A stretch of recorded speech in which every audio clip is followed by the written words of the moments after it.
Hey, good morning and welcome to this multi-location meeting of the Environment, Regeneration and Streetscene Services Scrutiny Committee on the 19th of April 2024. I'm Councillor Sean Pierce. I'll be chairing the meeting today. Can members and officers please ensure that your phones are switched to silent and any microphones are on mute unless you're speaking. And as usual, if you do need to speak, please raise your electronic hand on Teams or wave to me in the room today, and I'll call you in. So, for purposes of declarations, I just want to confirm to members that we'll be scrutinising item 4 on the scrutiny agenda, and then items 6, 8, 14, and 15 on the cabinet papers. So I'm going to move on to agenda item 2 now, which is declarations of interest. Are there any declarations of interest from members? Councillor Neath and John.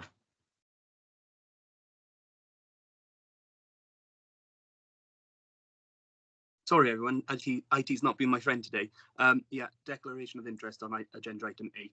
I work for Transport for Wales and the Metro as mentioned. Thank you. I don't actually looking forward to a form for that. I believe you've got dispensation to speak, or it's not prejudicial. Is that correct? Yes, Chair. Yeah. Thank you. Are there any other declarations of interest from members? I can't see any there. Okay. So we'll now move on to agenda item 4, which is the update on the implementation measures of the Waste Strategy Action Plan. So this was circulated as a separate item to our papers. It's on pages 1 to 42 of that separate document. Before we go to questions and feedback from members, do officers wish to introduce or add anything to the report? Mike Roberts.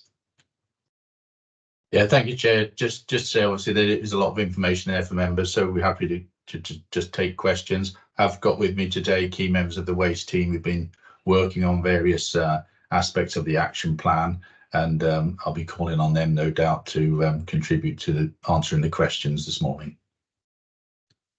Thank you, Mike. And just before we start, again, just a thank you to yourself and officers for putting together the update report, which is very comprehensive, actually, and you know, members were quite complimentary of it in our pre-briefing session in terms of the information that's been presented. So thank you for that. I know it was a fair bit of work to pull together. I'm going to go to questions now from members. My first question is Councillor Cathy James. Cathy. Thanks, Chair. Yeah, just to reiterate what Sean just said, it's a really good report, and it's really positive to see how much progress has been made against so many measures in the strategy. I've just got a couple of comments on the actual consultation. So on page 33 in the sort of introductory bit to the consultation, you point out that if the waste target isn't met, the council faces huge potential fines, £200 for every tonne by which the target is missed. I wonder if it might be better, instead of putting that 200 per tonne, which without context doesn't really mean a lot, if you could actually put an estimate of the total amount of fine if we miss the target by 2% or 5%, because I've got no clue how many tonnes we're talking about, so what size of fine. So I think maybe if we had a nice big number there, it might have more impact. Did you want me to take that, just Chair? Do you want me to wait for all the questions or deal with individual ones? I'll let Cathy finish the rest of her questions, then she's got another couple of questions first, and they can come in if that's okay. Cathy? Yeah, it's only one more I've got, just about one of the actual questions on the questionnaire. So on question 3, so where you've got the list of statements where you agree or disagree with them, I'm possibly missing a bit of nuance, but to my mind, the first two are basically asking the same thing. So the first one, I'm happy with the frequency of waste collection, and I don't think any change is needed. And then the second one, the council should continue with the fortnightly collection of non-recyclable waste. I think those could probably just form a single question, in the spirit of making this as short as possible and encouraging people to engage as much as possible. So yeah, that was all from me. Thank you, Kathy.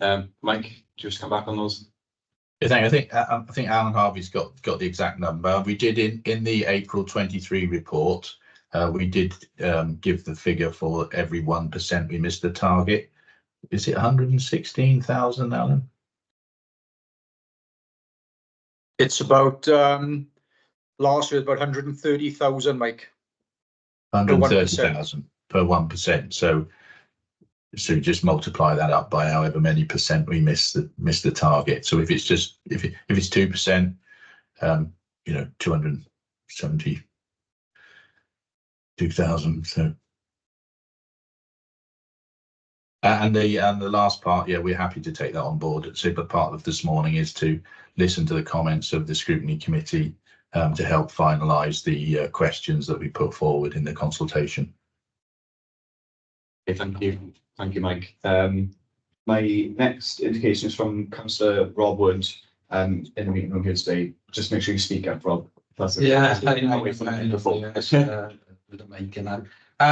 thanks, Mike. I want to come in on a couple of things you said there and base some questions on them, really. Obviously, with the frequency of collection question, the leader of council himself has been on social media quite prolifically lately, stating that there are no plans to go to 3 weekly collection or to even change the collection that we currently got with the black bag waste. So I don't really see the need to have that question at all in the consultation. The second thing is on the green waste collection. I think that if we start charging at any scope for the green waste collection, and I know you'll say we don't have to collect it and that, but if you start to charge, there's a couple of knock-on things that are going to happen, especially people who have large gardens and a large amount of waste. People are going to start incinerating their own green waste rather than pay. That will in turn have a negative effect on the environment as a whole. We're trying to get to net zero carbon. By burning the green waste, that's going to compound the problem. The second thing is if you've got a small amount of green waste, it's probably going to end up in the black bin waste, thus meaning we have to keep the frequency of collections going in order to maintain the collection of that. Or, of course, it could be dumped. I think we should leave green waste as it is. I don't think there is need to change there. I think the system works. I think we should stay with it. The third point, and as I say, Councillor Kathy James has touched on it slightly, do you have any information as to how many councils have actually paid the fine imposed by Welsh Government? Because I know fines have been issued in the past. I don't know if any have been paid. Perhaps you'd have that information. Thanks, Chair. Thank you, Rob. There's a few questions and points there. Mike, do you want to come back in to start with? Yes, please. Obviously, you wouldn't expect me as an officer to comment on any, statements or whatever that have been made politically. All I would say is I'm quite clear that in April 23 there was a formal decision to carry out consultation, and this part of the action plan and the consultation that's before you this morning is to fulfil that decision that was taken in April 23. The green waste, I think. One thing of what you said was we would explore what would happen with the green waste and the plastic waste in the consultation. And the other point is that the vehicles are currently up for renewal. So not only the recycling vehicles, which you know about, but the refuse vehicles are now coming up for renewal, and we're on the renewal programme that you received earlier in the year. And so now is the time to think about these things. Whether you want to do them or not. When we buy vehicles, they're with us for 7 to 9 years. And so if we need to change vehicles at all, it's important to consider things at the right time. So that's what the consultation is about, really. It's about taking soundings, because now is the right time to think about things, because things like the vehicles need to be renewed. And if we're changing them, we want to make sure that we've got the right vehicles for the next, 7 to 9 years. So that's what a consultation is all about: exploring, taking soundings, and getting feedback. And in terms of information, I don't have information on fines that have actually been paid by other councils. I don't know if any of my colleagues on the call have that information. No? Yeah, so I'm sorry, we don't know. We are aware some councils have had fines levied that they were actually paid. Okay, thank you, Mike. Rob, do you want to come back? Yes, especially on the green waste again, how, even if we have a consultation, which we intend to put out to see what the public reaction is to this, there is no way we could measure how much garden waste is going to be incinerated as a result if we went for this. There's no way of monitoring that. There's no way of monitoring how much garden waste would end up in black bin waste. Those are complete unknowns. I think if we tinker with a system that currently works, then we're going to be in for a whole lot of trouble. Thanks. Thank you, Rob. Mike, do you want to come back before I move I on? would just add, I think the consultation starts today, doesn't it? And the cabinet members with us this morning, I'm sure he will be listening to everything that's raised by scrutiny members today, and that will all go into the feedback along with everything that comes in from the public consultation. Thanks, Mike. I'm going to move on to my next question now from Councillor Laura Williams. Thanks, Chair. My question's concerning the absorbent hygiene product waste. We're getting a lot of feedback from residents that they're stating the boxes now provided are not suitable due to size. Will the suitability of the boxes be reviewed? Thanks, Laura. Mike? Okay. If I call on my colleague Nicola Thomas, I think who's been dealing with the rollout of the boxes. Thanks, Nicola. Thank you, Chair. Thank you, Laura. Yes, we will review the size. Unfortunately, the feedback given to residents as to what the purpose of the bins were wasn't as good as we should have done. So I apologise to members for that. The idea is it's not a storage bin, it's just an easy access bin to keep the bag open, to be putting nappies in until they can close the bag, just for easier access. So we'll have that information updated on the website so we can signpost residents to that in future. But it is a work in progress with the scheme. It's a new scheme. So yes, we will keep the containers under review. Can I just come back on that? So is there any plans for storage bins as well as open bag bins? I think I would say, Councillor, not at this time. I mean, the point is what we've provided was in response to feedback we received earlier in the process, to provide a bin because people didn't want to keep opening bags and closing bags, when they were putting nappies in several times in a day. So that's why there was this sort of storage facility to enable that. So at this time, we're not proposing to provide other bins. Not on the basis of the council. I mean, I know I've got a row of bins outside my house, and I've bought cheap bins from Homebase and things in the past to keep all sorts of things in. And I guess residents can do that if they'd like to. Thank you both.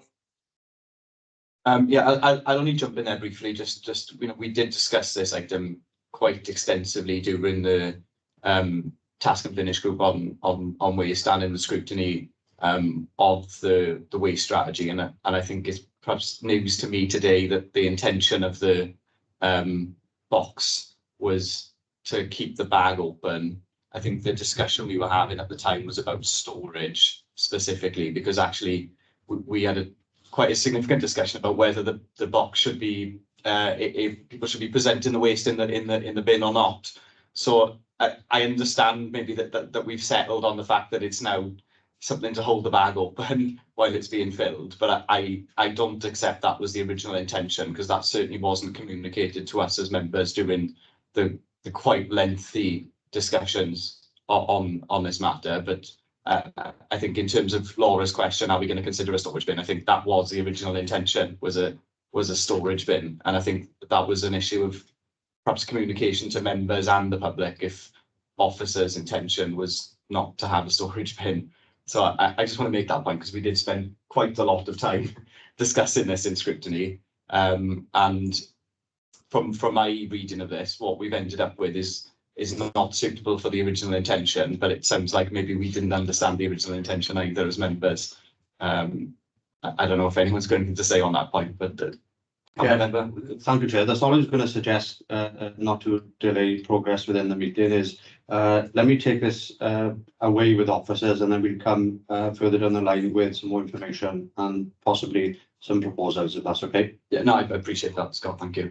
Okay, I think I would just add, Chair, if I may, that of course, as we talked about a lot of things, didn't we, in the development of it, and there was always the concern as well when that we wanted the bags presented so that they go straight into the vehicle. So the bag needed to be presented. If you suddenly have to have another bin, that the bigger you go with your storage thing, the more tempting it is to put the bin out, which has to be or taken to the truck or put back. Right, and it all adds time when you multiply it up by, 64,000 households on the frequency of collection. So that was the other concern in terms of collections, that we're trying not to put too much extra time into the actual collection process.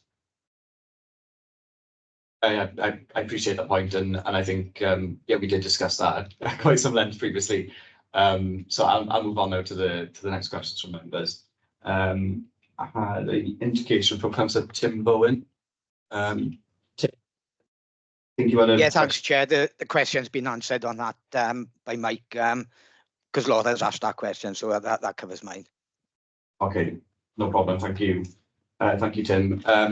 I've got just some feedback on the questionnaire from my point of view, just in terms of the questions we're asking in terms of why people aren't recycling.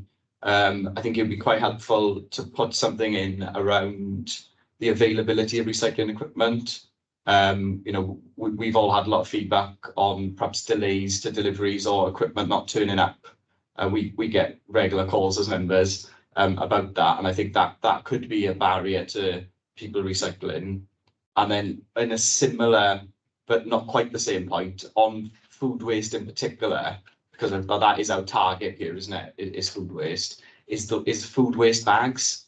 And the feedback, again, that I get, and my experience as well as a resident, has been that, putting tags out with your food waste bin, you don't often get bags delivered after doing that process, and actually ordering online works a bit better. I think it'd be helpful for us to understand to what extent the availability of food waste bags being delivered is putting people off. Maybe they tried to do a bit of food waste recycling and they got a bit frustrated and then have never come back to it. So I think that would be quite useful feedback. So if there's a way of getting in a question around that, I think it would just be helpful for us to understand whether that's something we should focus on, improving that availability of bags and receptacles, or whether it's not a big barrier. And I think that would be really helpful for us to work into the questionnaire. I'm not sure how you'd work out the wording exactly, but that's probably my feedback there. Sorry, Councillor Tim Bowen, did you want to come in on that point? Yeah, I did, Chair, thanks. It's just basically, if a resident phones into the helpline, they get told delivery is 18 days. They come to members then who seem to be able to get them out basically the next day or the day after. If they are taking 18 days to get a bag out, then all this recycling is going in the black bins. So, we are losing out there. Is there any way we can, try and get them out a bit quicker, or ask local places, will they be able to keep some stuff?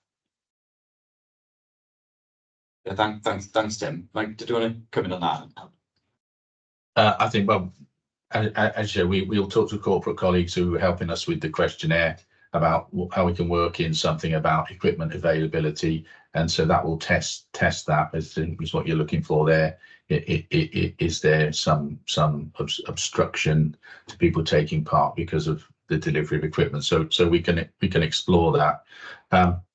They are out there in the community. We have, you see in the action plan, apart from one ward, we've got the bags out there.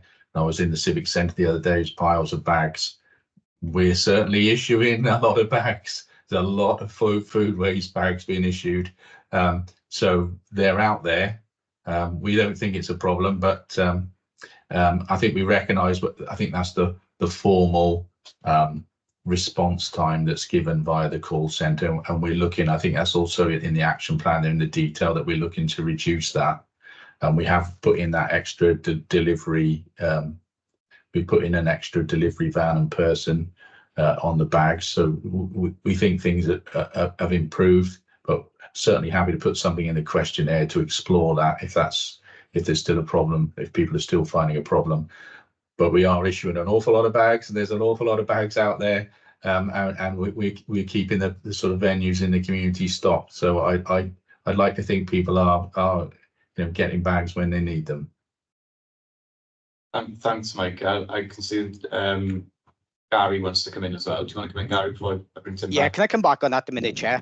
I think a bit of misunderstanding, but I wasn't on about the food bags, dog bags, because I'm going through boxes of them in the community. It's the white bags and the food bins that when they get damaged, they're taking so long to replace them for them. Thanks, Tim, for the clarification there. Gary? Yeah, good morning all. Thank you very much. Obviously with the 18 days, I think it's classified as a maximum of 18 days when it comes out on that side of it. And also, I'll make a spot on with this one. When I first arrived in this position, we were supplying 400,000 food bags at an order, and that has climbed now. We've actually ordering 1 million at a time. So we aren't digging a hole outside and burying them all. They are going out within the community. With regards to the food bins, as I said, we've on the last strategy we employed an additional kit delivery driver, and we've taken a snapshot of prior to the employment of this boy, and it is now, and there's over an additional 5,000 items going out as well on top of what we did last year. So we are getting them out, and as I said, I think we're victims of our own success as well, because people are clamouring for these items as well, and the numbers are climbing. Thank you. Thanks, Gary, and I appreciate that, Box. I think it's good to see we've made a lot of progress in terms of increasing food waste recycling. Perhaps the point is we need to push it further, don't we? And I think that says, how do we get that even further? And I'm sure we are servicing the people who are recycling food regularly, are going out of their way to make sure they get those bags if they come into the civic centre or go to the post office or order online. But we need to make it as easy as possible. And so I appreciate, Mike, you taking on that feedback. All I'd say is, I think specifically on food waste, if that can be, and for our comms colleagues who are listening as well, if there's a way of focusing that question on food waste and food waste bags, I think that'll be much more helpful than perhaps the general recycling equipment question. I think that's important as well, but I think that I just wanted to drive that point home. Tim, did you want to come back in before you? Yeah, it's only a quickie. It's just basically, Gary, just to say, I'm seeing a decrease in broken stuff up in the, the Plena ward and Kimler ward. I think the crews are starting to take more time now, rather than just chucking the boxes back and, trying to kick them back or whatever. There's been a massive decrease in broken items within our ward. Thank you. Thanks, Tim, for that. I think that was one of the points, I think, in the update of the action plans, wasn't it, around the work that's been done on the individual crews. And it's been, again, quite reassuring to see that follow through from the lot of feedback and discussion we had in that task and finish group and in Scrutiny. So that was quite, pleasing to see in the report. And I think we'll all be sitting tight and hoping that we all get less calls and complaints from members of the public about that particular point. Before I call this item to an end. Do any other members wish to give any feedback or have any questions? Wayne? Yeah, just going back on the green waste, really. Everyone's different within the county borough. Some people got window boxes, some people got fair-sized gardens. But I don't think people have got huge gardens these days, which means they can't really compost. They can't really incinerate, as Rob has already said. And, you know, on average, during the summer, I'm putting 8 green bags out every single fortnight. So the numbers kind of cover it, but I am concerned myself personally about green bag waste and what it could lead to if we start imposing too high a charge on residents. That's all. Okay, thank you, Wayne. And sorry, do you want to? Yeah, no, it was only the reality of the fines in that a quick search in Flintshire were warned with 1.1 million. And I think per tonne, it's roughly now gone up, so it's probably about £200,000 per tonne based on that one. And it is a reality in that they're discussing with Welsh Government how they've got to modify massively, otherwise they pay. So. Thank you, Councillor Neath. Scott, did you want to just riffle and come to the end of the discussion? Only for the back to only to thank everybody for the comments. I mean, I want to ensure that the consultation is concluded, and at such time we'll have a look at the feedback. But I've certainly taken on board of what members have said today. You know, particularly around nappy storage, as we touched upon, food bags, sorry, and a couple of the other issues. So it'll be interesting to see what our residents across the country borough have got to say as part of the consultation. Thank you, Scott. Okay, members, this item is for information, therefore we note the update and report here. So I'll now move over to the Cabinet agenda. And we'll start with agenda item 6, which is the Shared Prosperity Fund Business Anchor Project on pages 13 to 76. Before I go to questions, do officers have anything they wish to add or introduce? Simon? Thank you, Chair. I've got Julie here today, who put the report together with her team and who leads on this. So we'll be happy to take any questions. Okay, thank you, Simon. And again, this particular report was very, very detailed. And members, again, really appreciated the level of detail and information that was presented in this when we discussed it in pre-briefing. Even though it was detailed, it wasn't overly long. It was really succinct and to the point in that sense. So we did really appreciate that. So I think it's important to say that. My first indication was from Councillor Kathy James on this item. Thanks, Chair. My question's on page 44, I think. Yeah, around the sustainability of the jobs involved. You expressed concern that once the funding for the project ceases, if you lose the people that have been taken on, you are going to lose a lot of experience. I just wondered if there were any prospects for future funding or any thoughts about how we can not do that, basically. Who's picking that up? Do you want me to take it first, Julie? Oh, go on, yeah. Perhaps you can come in then. Okay. Yeah, I mean, I think we've been really lucky with the team that Julie's got together. I mean, both the staff who've been there for a long time and some of the newer ones that have come in. And it is always a concern when you have grant funded posts that, you know, things come to an end, and inevitably as schemes come to an end from about sort of perhaps 10 to 12 months before the end of the scheme, staff necessarily have to start looking for other employment. And we have had schemes in the past where we've lost some really good experienced people who are doing a fantastic job because they just can't have any guarantee of future employment. The chief exec has been very clear with us that, you know, we need to do our best to make sure that we can get things in place to retain all of the staff that we need to retain going forward, because inevitably, you know, we've seen grant schemes come to an end and then new ones start, but often there's a little bit of a gap in between. And so sometimes I think what we need is a bit of a buffer, really, and to be able to keep those staff with us, because otherwise we go through another long recruitment process thereafter, and we miss the first bit of the scheme in terms of having the resources we need to start delivering, because we're still at recruitment phase. So yeah, we're really hopeful that we will put something together to make sure that all the staff that we need to retain will stay. But I don't know if Julie's got any more detail that she wants to add to that.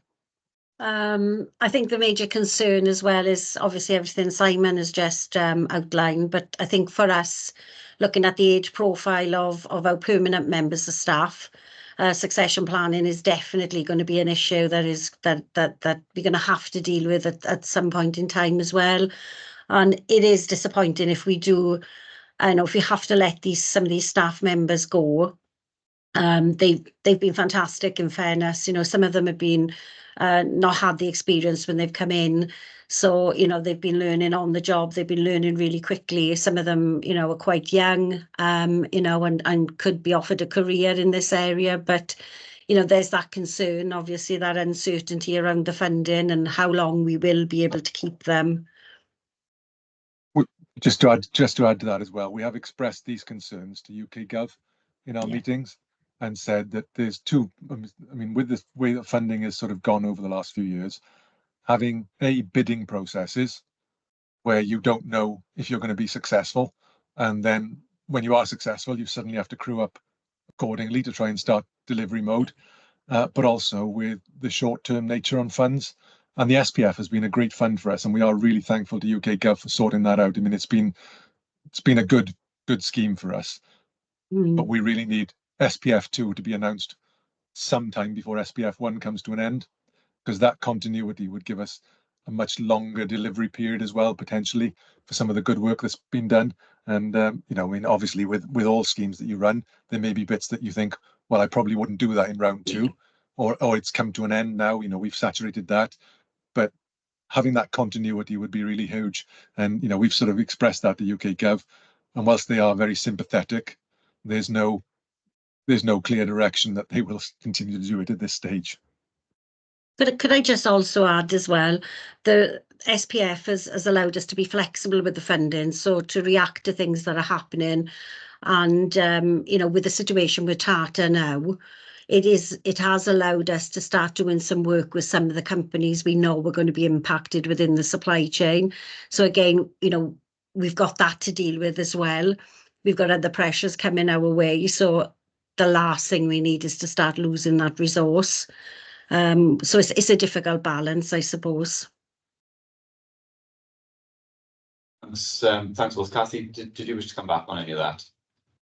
No, that's fine. I mean, I appreciate the difficulties, and especially with the short-term nature of the funding and the lack of long-term planning. It's really not helpful. But yeah, it's just one of those things, and it's good to hear that efforts are being made to try and protect the jobs as much as possible. Thanks. Thanks, Kathy. Just for members' information, I wonder what is the current end date for the project and funding, Simon? You want to take those? Yeah, it's March next year. But I think our major concern is we've got a lot of momentum now with the grant scheme. But it looks, you know, with being able to claim it down, we look as if you're going to have to close that December this year unless we get any announcement of an extension. Okay, thanks, Julie. So we're very much in that kind of 12-month window now in terms of maybe staff. Yes, Chair, yeah. Just to add to that, Chair, I mean, the indications from UK Gov in the sort of, I suppose, the informal discussions that we're having with them is that the current round of SPF, we can't extend delivery periods. That's kind of what the indication is at the moment. We don't know about a round 2, and that's what we're sort of pinning our hopes on, if you like. Whereas, you know, we have said to them on the LUF bids, for example, there's not an awful lot of money that's gone out the door across the UK on the LUF bids. So I think they are more sympathetic on the LUF bids potential because they're more capital based than revenue based, like the SPF, and they may, depending on what happens in the spending review in the autumn, allow us to extend that. I think otherwise, as we mentioned before, they run the risk of having an awful lot of half to 3/4 finished projects when it comes to an end, with local authorities refusing to pay for any additional spend on it. So I think they're more sympathetic on the capital schemes than they are in the revenue. Thanks, Simon. That's interesting to hear. I suppose this is one that, again, for the cabinet members just to reflect on, I suppose, in this discussion is we are in that period now, and we have that 12 months, and I think we need to try and offer certainty to as many of those members of staff as we can, as soon as we can, and I'm sure committee members would welcome an update on this as soon as possible, as I'm sure the staff would as well. So I guess I'll leave that with everybody for the time being, but it's more of a concern when you see actually the amount of good work that's being done and how important that work is in the context of everything that's currently, particularly in Talbot, but in the wider region as well. Which is why I think there's been a bit of interest on this one from members today. So thanks all for the contributions on that. I can't see any other indications. Jeremy, do you want to come in? Yeah, it's only an update really, or not an update. When we went to the Industrial Alliance meeting, AGM, obviously they are lobbying UK Gov and speaking to UK Gov and senior civil servants, and they were saying that it was looking possibly good, that they might continue on whatever happens election-wise with the SPF for another year, and that's what they're going to be looking at lobbying. And again, on my own front, I've seen the work that the business team have been doing. I've gone to events, because I've got a business myself, I've sat in on some of the courses as well, which have been absolutely excellent. So what the work they're doing is absolutely brilliant. And again, the new people we brought in, obviously learning off the vast experience of the people that sadly we might be losing. For them to share all that knowledge with the new ones we brought in is priceless. So thank you for that as well, and it's a real good gesture. So thank you. Thanks. Thanks, Jeremy. Okay, this report is for information, therefore we note this report. Simon and Julie, if you don't mind just muting your microphones, because I can see they're unmuted at the moment. Thank you. So our next item is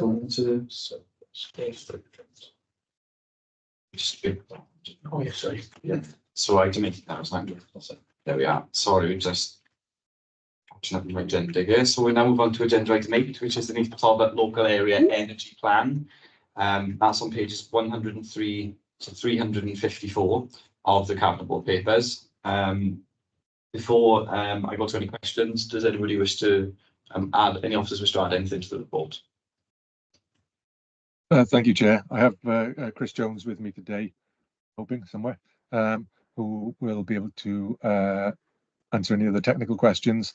As you know, this has been a sort of quite a long, drawn-out report, but it is a key report within the area and across Wales, of course, in terms of our journey more generally outside of the authority, as well as the authority, towards net zero. So Chris is happy, either myself or Chris are happy to take any questions. Thank you, Simon. My first indication on this is from Councillor Cathy James. Cathy? Thanks, Chair. It's one question and one observation, really. It's a very, very detailed report, obviously. And there is mention of community owned electricity generation. I noticed within that there's no mention of hydroelectric, and I wondered if it was something that had been considered and rejected, or not considered at all, or just that it's not being specifically mentioned.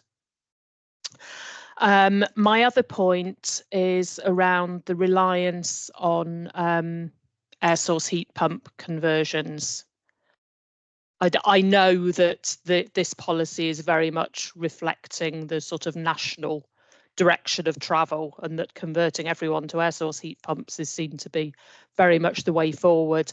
But I am concerned that given the number of houses in Neath Talbot that are still not on the gas grid, so are relying on oil or coal, and the type of houses that they tend to be, it's not as simple as just sticking an air source heat pump in. There's implications in terms of improving the heating system, improving the insulation, and a lot of these houses don't have cavity walls, so you're looking at exterior insulation. So it's, like I said, I know this is just reflecting national policy, but I am a bit concerned that this will end up quite prohibitively expensive to do, and a lot of these costs are going to fall on the householder. It's quite concerning seeing the graphs within there comparing the costs of different types of heating over 10, 20, 30 years compared with just staying with a gas boiler. I don't know, for a lot of us, a gas boiler isn't an option. And then we're also talking about reducing fuel poverty. So I know there are no simple answers to this. I know it is all really difficult, but I think I would be keen to see a bit more exploration of alternatives, whatever they might be. And I think keeping an open mind, I think that's my main point. I think we need to keep an open mind for new stuff being developed or new ways of doing things, rather than just committing everything to, right, that's the air source heat pump or nothing. Thanks. Okay. Simon. Thanks, Chair. I'll give you the sort of the layman's view of it, if you like, and if there's any detailed information, I'm sure Chris will interject and help me. So in terms of the community energy systems, I don't think anything is necessarily off the table. If it worked, then I think anything is worth consideration. And I think the same point I would make on that is the same point I'd make on part 2 then around the heat pumps, is that obviously in terms of the energy industry and renewables industry particularly, things are changing rapidly from year to year in terms of the quality of the types of products that are now being produced, the efficiency of them, but also critically about the cost of them, because in many areas the cost is coming down as they become more mainstream. On the second part, more specifically, obviously Una Gavigan is leading on our Homes as Power Stations initiative as part of the city deal, and that is clearly looking at the different types of housing and the different types of kit that's on the market that can take us towards net zero. And I think you are absolutely right. I mean, I suppose there's been a mixed response to air source heat pumps. Some people absolutely love them and say that they're the best thing they've ever installed. Others have had perhaps a slightly more problematic relationship with them. But that kit again is changing. Every year it gets better, gets cheaper. And so there's always that, it's like anything, isn't it? When you've got technology involved, it's changing rapidly. You wonder when you jump on, because the next year it might be better and cheaper. But, you know, there are benefits to be gained if it's the right sort of house. And, you know, I think you are right that for a lot of our housing stock, the fabric is pretty key to this in terms of making sure that the kit is able to work at a decent level. And some of our for some of our domestic stock, the fabric is not great and requires much better insulation to try and get it to that point. And I suppose the key point to that for me is, and you know, as I say, I'm giving you the layman's view on a lot of this because it's an overview, is that we really, really need to get our skills and training right, because in all of these markets, if you don't get the skills and training right very, very early on, you tend to get people coming into the market who perhaps are not as experienced as they should be in terms of delivery. And then we get problems. And they've had it with things like cavity wall insulation, for example, and then trying to take it all back out again later on. And that gives the whole industry a really sort of a bad rap, really. So what we really, really need to do is to make sure that we really focus hard on skills and training and make sure that we've got really competent people who are doing good jobs out there to install this kit where it's being installed, because that's the best way to promote it and sell it to others, is by people having good experiences with it. I'll stop there if Chris has got anything else he wants to add to those. Thanks, Simon. I'm not sure if he's online, Simon. Oh, sorry, apologies, Chair. In that case, you'll be left with the layman rather than the expert. Councillor Hurley just wants to come in briefly. Yeah, it's only on the range of what we are doing in NPT. So on microgeneration, I think there are possibly 2 schemes for hydro, just sort of going through NRW licensing. And obviously once they're up and running and achieved, then it gives an example to others and perhaps we can promote it more. Again, on microgeneration, there's a single turbine down now in Kenfig Industrial Estate, which is powering some of the industrial site down there. which is another way of looking at, options. We probably cutting edge on what we're doing with some of the buildings. And we'll have another few great examples when Titanium put up the two, I think they are actually funded partly by SPF and HAPS. So they're going to be examples of absolutely cutting edge renewables. And similar to obviously when Rosavan, which is again starting off, that's going to be energy positive and carbon neutral. So, that's going to be another example of what we're doing in the authority. On skills and training, Neath College have got the Green Academy up and running, and that's really reactive to what's needed. They sort of running courses with a reaction time of sort of months in that they're adapting. And I know there's a few coming up with solar installation, heat pump installation, but they're looking at all types. They're really reactive there. So as Simon said, the skills and training are ultra important, but there is a real reactive and a quickly reactive sort of addressing of that. And I think, again, there's funding in the HAP scheme for training as well. So that is in, moving on as well. So we are trying to do all the week. Well, I'm not saying we, because but the NPT are really involved in putting it forward. So, Thanks, Jeremy. Kathy, did you want to come back? Yeah, just to say, yeah, thanks for that, Jeremy. I am aware that there is lots of good stuff going on. I think my caution was around the fact that once things get written down in a policy, then they do tend to get a bit set in stone. So it's reassuring to hear even just the layman's view, Simon, that that there's lots of flexibility and everything. No, that's great. That's good to hear. Thank you. Jeremy, do you want to just come back? Sorry, Kathy. There's only one other thing and I think Simon will probably correct me on this if I'm wrong. The LEAP is a progressive document and a progressive strategy in that if UK, as you said, a lot of national policy. So if UK government decides to go down the hydrogen route, then obviously things within the LEAP will be adapted where we may be using then hydrogen-powered boilers, and so there is a reactive document again, and it will be adapted as it goes along. Thank you.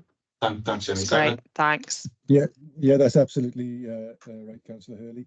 And I should take this opportunity today as well to introduce Dr. Brett Sudell, who's with us online here, who's he's been with us for a little while because he was leading on our Support and Innovation Low Carbon Growth Programme. And Brett is now our newly installed decarbonisation and sort of carbon manager. So Brett will be with us from now on, and is lending his experience and expertise to that team, which we're also trying to grow to deal with the vast amount of work that is coming our way. Thanks, Simon.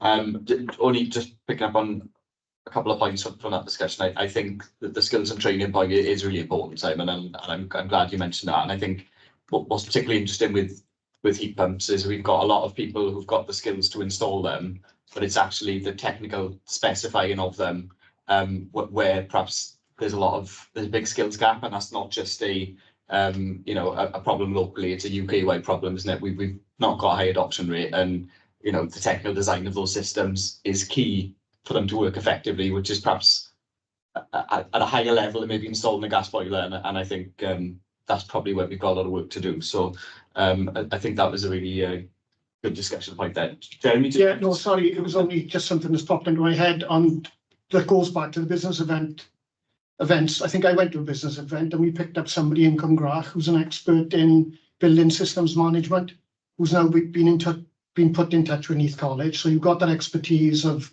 systems management, and that's a big part of these renewables, is how they run and where they run. So that's just one of the things, of the beauty of the networking through the business events, which has now put it in touch with Neath College to hopefully do courses for things like that there. So, That's brilliant. Yeah. Thank you. So I'm just going to move on to a couple of other points in the document. There's a couple of references for the South Wales Metro project and some of the transport elements. I think that's probably a typo because the South Wales Metro project is the Cardiff Metro. I think it should be the Swansea Bay and West Wales Metro. I think it would be helpful if we can just tweak that, because that's included under some of the actions to support, I think.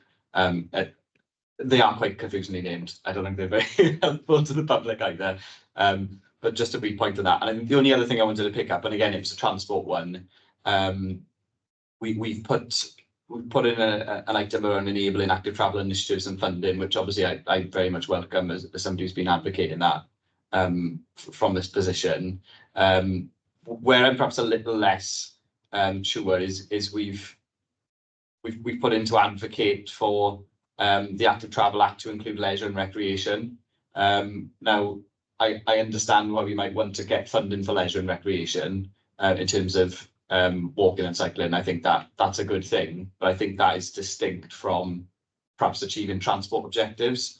Though there is a point in here around rural areas, and I think that is key. I think Welsh Government do need to look about how we enable active travel and sustainable transport in rural areas. And we've talked about, in this document, there's talk about public transport and community transport, and I think active travel is part of that for rural areas. So it's challenging, mainly because of the topography in Wales. So I think just from my point of view, I think I very much support the idea of lobbying on rural area funding for active travel, but I'm perhaps a bit less comfortable with us expending resource trying to extend the Active Travel Act for leisure and recreation, because I think they're two separate things. And I'm not sure we're going to really get anywhere on that point, because the whole point of the Active Travel Act is about purposeful journeys, not leisure and recreation. So I think you undermine the whole principle by trying to lobby for that, but completely advocate the point on rural areas. I can see Dave Griffiths has just popped up on my screen as well. I think it's perhaps a point for Dave. Yes, by all means, Chair. I sit on the All Wales Active Travel Board, the independent group that sort of raise concerns around the current active travel legislation. And I've actually raised my concerns on behalf of the Southwest region about the provision and funding for active travel routes in our rural communities, because as it stands, the existing active travel plan has identified key conurbations within the authority, and what we find is where we have a desire to put in routes in the rural areas, they don't make the cut in terms of priorities and sort of Welsh Government's funding in terms of bang for buck and outcomes. So we continue to lobby around the guidelines, which I think there are some reviews taking place to try and get some mechanism in place where we could support active travel in those rural communities. But I would agree, I think the principles around leisure activity is another one that we've challenged in the past. But it seems that the key drivers remain as you've outlined, and that was about the joined up transport network and getting people to work and jobs. So I'd echo your thoughts on that, really. Thank you, Chair. Thanks, David. I think they define settlements, I think they call it in the Act, don't they, in terms of how they've done that. And I think you definitely have political support from members in perhaps looking at those and how they've been identified. I think one reflection, I suppose, is in terms of it's all well and good as advocating for changes to the Act and criteria, but we've got a lot more to do on our own delivery, where we've already to meet the criteria under the Act in built up urban areas. And I think that's, in terms of a focus, I think we've got a lot. Would be our priority. No, that's right. I mean, we need to, as you say, we've got to do some. I don't do. I'm almost ambushing the item here, but we can take that offline, Chair. But I agree with you. We need to do some work about the delivery plan, and I know that we're trying to get something in the diary with members to take that forward. So yeah, I share your views in general terms on that point. So thank you, Chair. Thanks, Dave. Okay, before I bring this item to a close, do any other members have any questions, or any officers wish to make any further input on this item? Jeremy Hurley. It's only a thanks again, because obviously I've seen the amount of work that's gone in, and it's from a high level right down to minute detail. So a massive piece of work, and thanks to everyone who's been involved in bringing it to this. Thank you. Thank you, Jeremy. Okay, so again, this report is for monitoring, therefore we note this report. So I'll now take us on to items 14 and 15, which are private items. So yeah, so I just need a proposal and a seconder to move into private session. I propose, can I have a seconder, please? Second, Chair. Seconded by Councillor Rothward, thank you. Members, if you don't indicate to the contrary by raising your hands, I will assume you're in favour of moving into private session for these next items. See no objection, Chair. Okay, can I just have confirmation that recording stopped, and I believe we had public and press in the meeting, so confirmation that public and press had left as well.